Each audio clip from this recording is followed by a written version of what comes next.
Lalpa mình ropui fakin ka zai zelanga mình môi ber thiang lim than dam tu mình chu fakin swala ta min tlan na khong ngai ang min zong mutu lalpa fakin ka zai zel don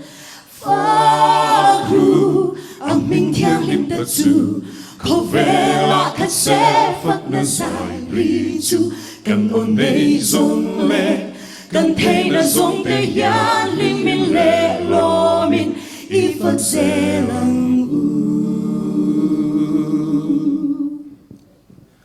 thằng lệ phai tê ram re ani se mun lâu om bên lệ ko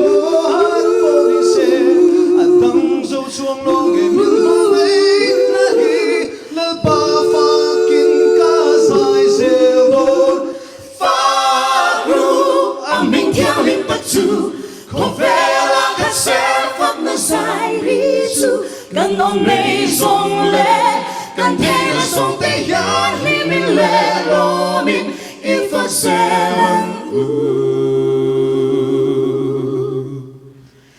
lấy sinh mi lệ va na nghe theo linh sinh à chiều sâu ông mò anh siêu sẽ lo nghe lấy lẽ phát bộ in khó về răng nu in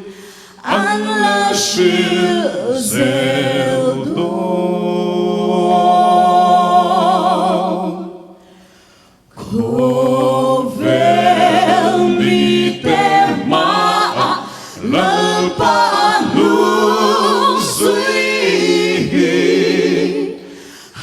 sa tin sa vin rumah ilang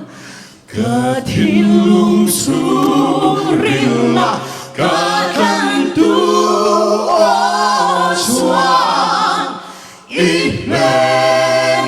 ka om ka zero minti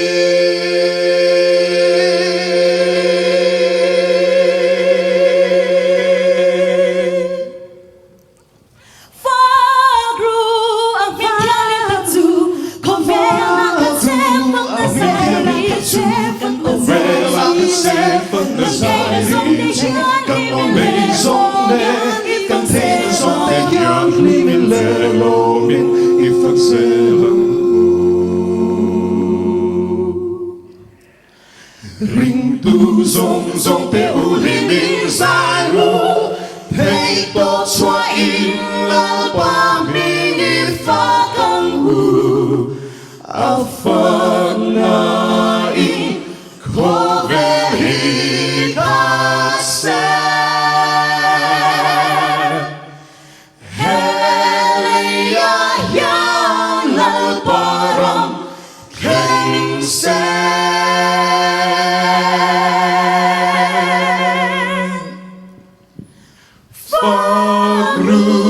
mình theo linh tất chu